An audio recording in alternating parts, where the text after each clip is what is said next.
Hey guys, welcome back to the Buzz with KDB. Thanks for joining us another week on the podcast. We're here joined with Kat Hasty, the West Texas firecracker from over there and Midland, and she's here to join us on the podcast and talk about some music. So here we go. Yeah, how's it been? You just played your show; it was killer. How's it been back being on the road? It has been so awesome being on the road. This is our fourth show of the weekend, and you know, it's always kind of Sunday crowds. You never know what you're going to get, but I got loud, and it was really fun, and it's been a good night. I love your stage presence. Like, I like how you just genuinely have a good time up there. Like, you can tell, like, it's your job and you love it. Well, thank you. I appreciate it. Like, you just chatting with the crowd and messing up. It makes you real. Well, thank you. It's not like you're going out doing, like, choreo or anything. You're just like, no, I'm real, and this is it.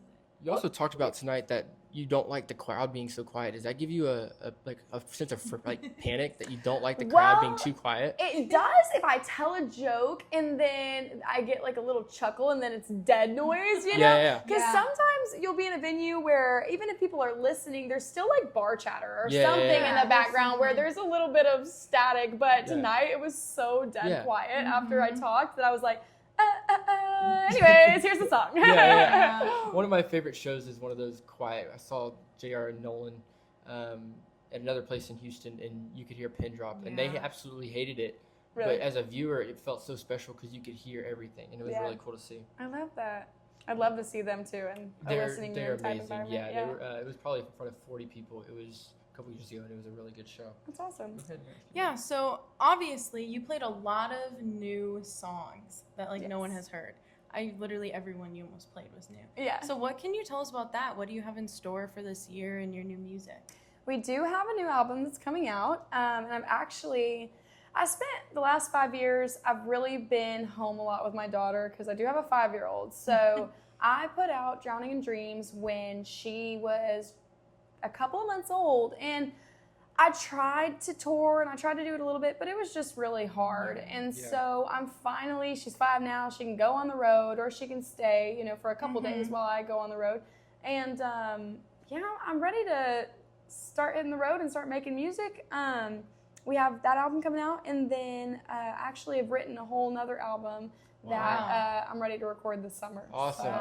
So we have a lot of new Kat. Yeah. So I'm curious, how many songs are on this new album that comes out in May? I don't know if you said put that publicly when it's coming out. Fine.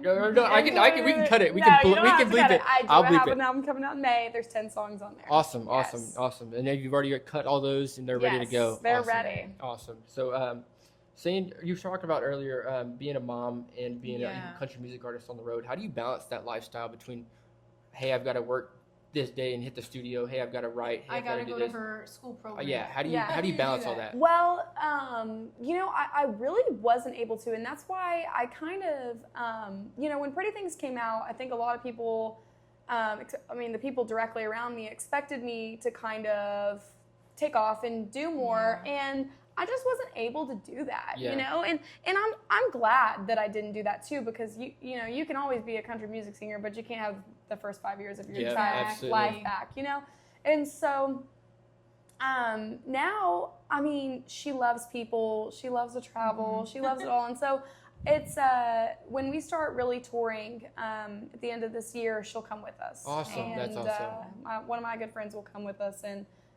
Has she been to a show before? Oh yeah. Yeah. Okay. I cool. toured with her for a year. Gotcha. We went on a 6-week tour around the Northwest, and it was my 6 band and team members and my 3.5-year-old. Wow, so, that's crazy. Yeah, she's come to a lot. That's cool. So last time I saw you and Katie as well was Kane's Ballroom in February of last year. Okay. It was different people that we saw then than we saw now. Yeah, somebody passed out in the crowd, and it was yes, and I remember that. Yeah, people. You were you stopped. I freaked out. I kind of freaked out. You handled it real well as a viewer. Do you think so? You handled it real well. Thank you, because somebody passed out during Wyatt's set after that, and I feel like he handled it a lot better. No, you handled it well. I was kind of glad for that experience because now I know a little bit more about how to handle that. But it's such a scary situation because you don't want somebody to pass out and then you look like an asshole. Like I do care. I'm like, oh no. Yeah. So that night you talked about breaking up the band. Could you go ahead and give us a little? You said you'd breaking talk up about the anything, band so we're gonna story. call your bluff here and see if you talk about anything. No, so I've had 2 really long-term guitar players, and they are wonderful people. I actually, I wrote Breaking Up the Band about a fill-in player that we Okay. had, Got you. and he was just too good looking to be in the band, and he had to go. And so I hired another guitar player Hell who was with me for several years. So that song, I know y'all haven't heard, but that song will be one of the 10 coming out in May, Yes. correct? So be on the lookout for that. It's a banger of a tune. Yeah, Y'all thank absolutely you. love that one as well. So speaking of albums you put out, I really want to take a question on where did you get the inspo for the art of your last album? I really like the artwork of you just like, I'm gonna be honest, like it doesn't look like you. Really? People have said that before, but I was just a lot younger. That Yeah. picture is from like 2017. I put Yeah. Drowning in Dreams out at 2020. So it's, Yeah. golly, that's like a 8-year-old Yeah. picture now. Yeah. But I actually ran a little face painting business whenever I was, when I say I have done every job under the sun.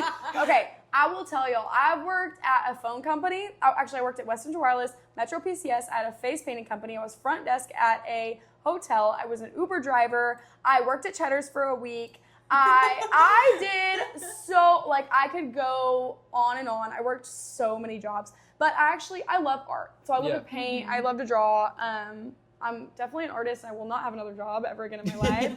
But I had drawn a whole painting across my chest, and then it had the tears were supposed to make the painting. yeah. And I just wiped it out, and I took that picture. I actually took it on my Mac computer. Really? And Wow. yeah, and whenever I put out those songs, I did not think they were going to be successful. Yeah. We just recorded them. I mean, for free. Me and Shay Abshire recorded them, Yeah. and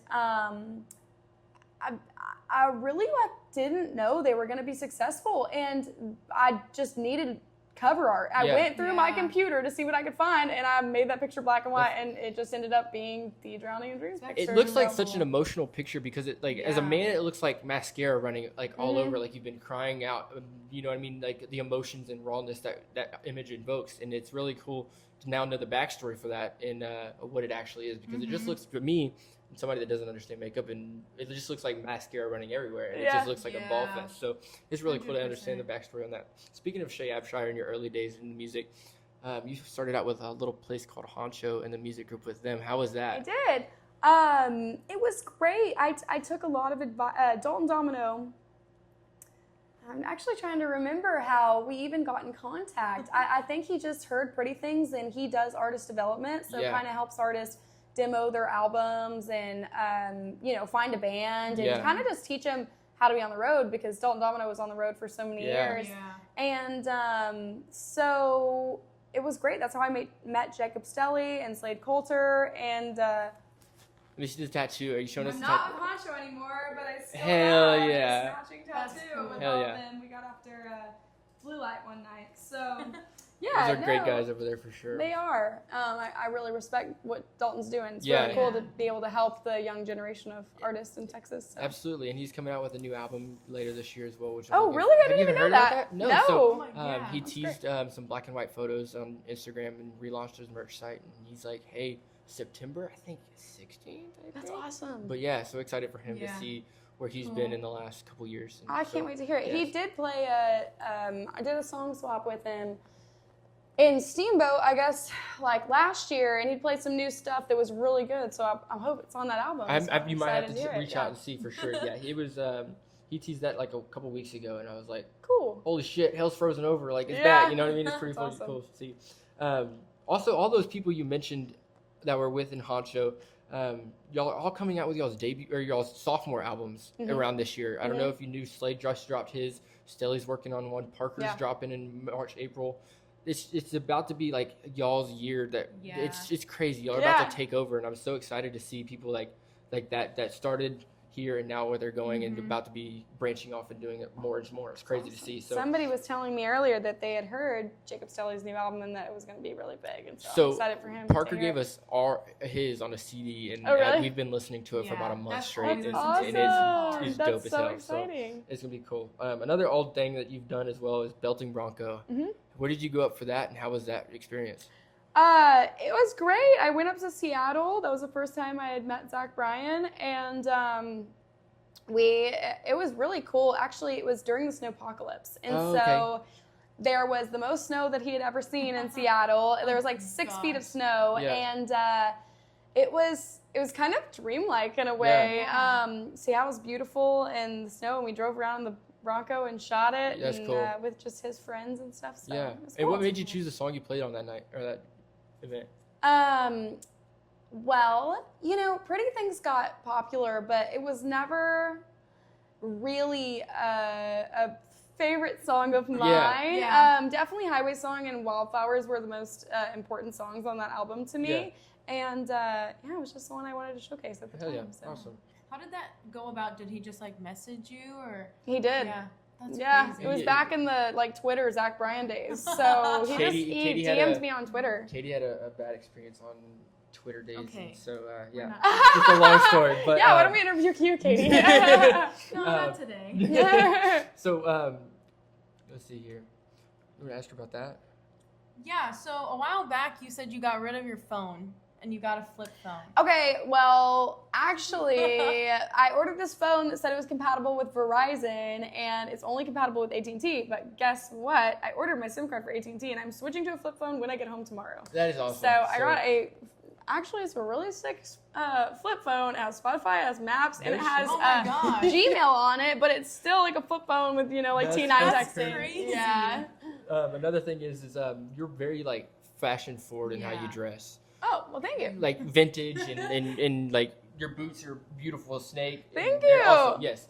What's your fashion inspo in the Western sphere? Like, what do you look to, and what is your biggest dress inspirations? Man, honestly, my biggest fashion inspirations are my friends. I have some friends that are in Austin that are just dressed really cool.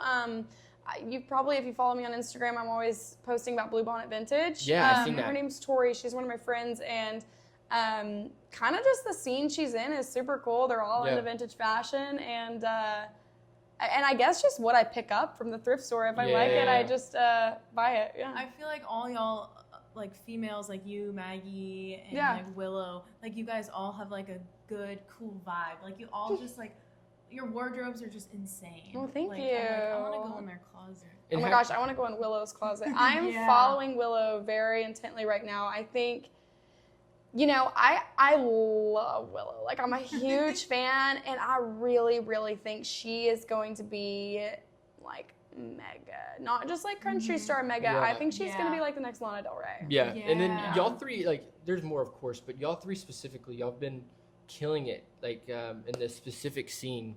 And how do y'all feel like the branching outness of that help with your album that's coming out? And how do you think that grows? Actually, just talked to some girls about this that were sitting downstairs. This next album, it's still pretty raw. It's very like Kat Hasty. It's very, there's a couple acoustic songs on it. It's kind of got some like honky tonk songs.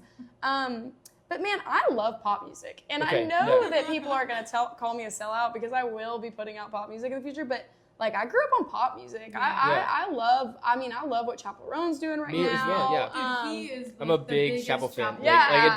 Like, it's not what I look like, but I'm a big Chapel fan, so I was about to ask. I think they're awesome. And I think one problem, this is a controversial take, but one problem with the alternative country scene is I feel like there is this hint of like having to stay country where they've taken the fun out of it in a way. Yeah. And like, I just want to have fun. I want to run around on stage. I want to play songs like with a beat. I want to, wear glamorous makeup and do all of that. And sometimes I do feel bound by like the expectations of me to stay authentic in country, to not dress that way or not make that kind of music. But I like that kind of music, and I think it's really cool and fun. So have you ever noticed your fan of or what you like to do change previous in your life to where like you settled on country music when you dropped your album, and that was like that's what you want to do. But have you had previous experiences in the past of where like, hey, I really like this and I want to start writing about this, but just put it in the back because you wanted to pursue country music? Well, yes. Well, really, so I actually, like I said, I have that album coming out in May, pretty dang country. But the album that I've written, that we're going to record this summer, I'm kind of like navigating that right now because I really want to add a lot of pop influence into it, but I also don't want to take out the bluegrassy, authentic guitar, like acoustic guitar side of it. So I kind of don't know what the end goal of that album will be, but I think a big reason I want to have a flip phone is just to feel like I'm not being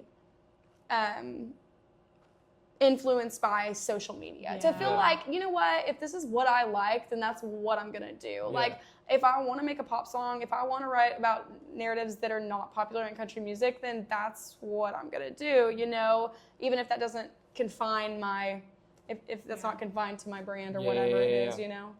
So do you think you're gonna have a similar Taylor Swift backstory of started country and then I knew you would full bring on? her up. Well, I don't know that I'll ever go fully pop because I love to play the acoustic guitar. I want to get better at like playing lead guitar, and I like string instruments and stuff like that. I think a good example maybe of the pop direction that I'd like to go is, have y'all ever heard Noah Cyrus's album, The End of Everything, or the EP with July and August on it? I really like that. Like just a really full pop sound that still has real instruments and stuff. Yeah. That's interesting. Another thing, so you've grown since your last album as a person, age-wise, and there's a different you than it is now. Do you regret any songs that you have put out, or are they all perfect to you and you love them all the same? Well, I wouldn't say they're perfect, but I would say I don't regret. One time I heard Zach Bryan say something, and it's really stuck in my mind I think about it all the time, is I write songs, and sometimes I think, I don't want people to think this is who I am, whether it's about like smoking or doing something promiscuous or whatever, but like it is a part of who I am. Maybe it's not who I'll always be, or maybe it doesn't reflect my morals, but it's like art kind of stands still in time, and it's like, this is representative of the way I feel right now, and it's the representative of the way that a lot of people will probably feel listening to it. So I don't regret anything because I think that it's kind of all just... It was you at a stationary point. Exactly. That makes sense. So we're winding down here. Got a couple random questions now. Dream venues. Do you have any dream venues outside of Texas, inside of Texas that you want to hit and check off?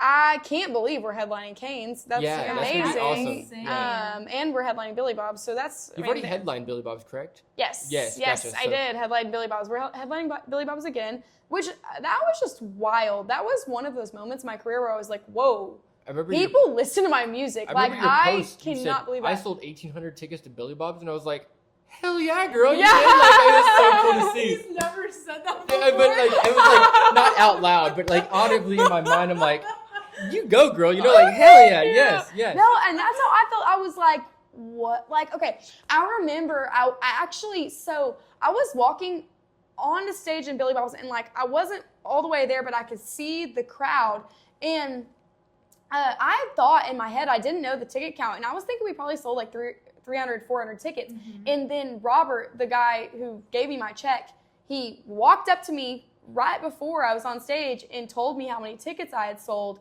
and I didn't go on stage when they first went up, and I cried. No way. I walked off, and it makes me kind of want to cry right now because I was like, whoa. I'm playing at Billy Bob's, and I just sold that many tickets. Like, people are actually listening to my music and like came here for me. That's insane.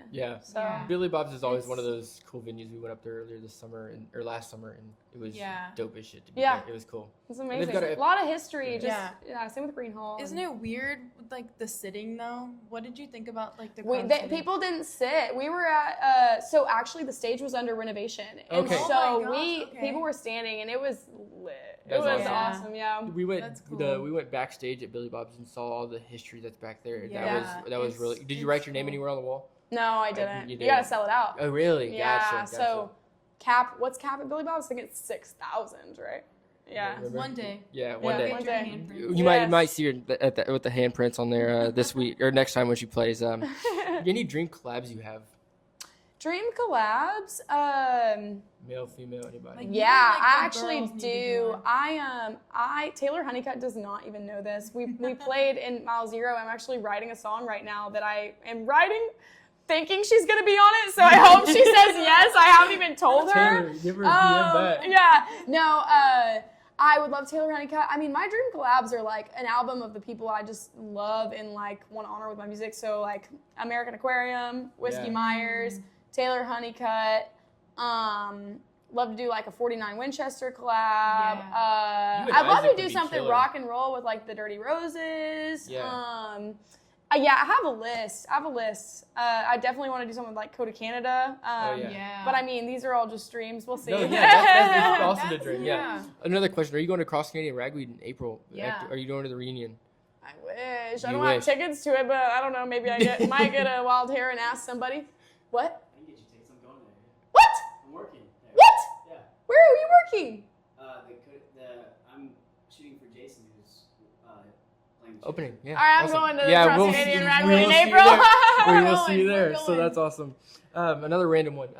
When you're on the road, you do a lot of stuff in Texas. The one place to stop in Texas is Buc-ee's. What is your go-to Buc-ee's Like- gas station snack, drink? What are you getting? Oh my God. Well, the only thing I really eat from gas stations, like my go-to is beef jerky and jalapeno chips.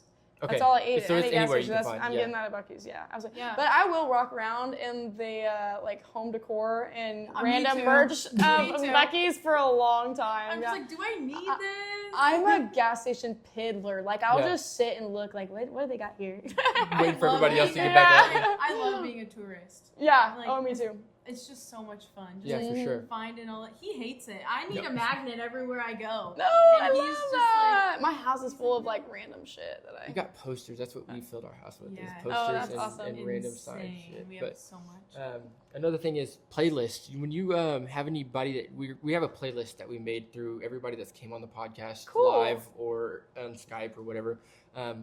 We're gonna take some names from you if you could. So we want a comfort album if you could, Okay. like a comfort album, and then somebody that's under the radar that you really want to see blow up Yeah. or deserves fame. Oh man, I wish that I had preparation for this album so that I could, preparation for this question so that I could give you a really good artist. My comfort album is probably like Mescalito by Ryan Bingham or Born to Die Okay. by Lana Del Rey. My artist that I would want to blow up, I would say Willow, but Willow's Yeah. already getting so big. She's so gonna Yeah. be here in April. Oh my Yeah, gosh, so we're gonna like, probably we get gotta that go. one. I'd love to see her live. Who else? Is there anybody, Axel, that I listen to that I would say that I would want to blow up? Like, oh Maybe your opener. oh yeah, Cooper needs to look. Can I have my phone and I'll look at my Spotify so This that is I the can last day Kat's got with a phone here. so that I can plug. Yeah, no Yeah. kidding. That's why she doesn't have a case on it. Yeah, I she's- know. I'm she's just like I'm risking waiting out for it here. to break. Okay. You know who I love? I love Margot Silker. Have y'all heard of I've her? not heard of her. No. She sings a song. It's called "And When You Think of Me, When You Think of Me." I'm on my way back to Tehachapi. It's called Tehachapi, but it's really good. Okay, let me plug someone else. Who do I like? Young Ox, come on.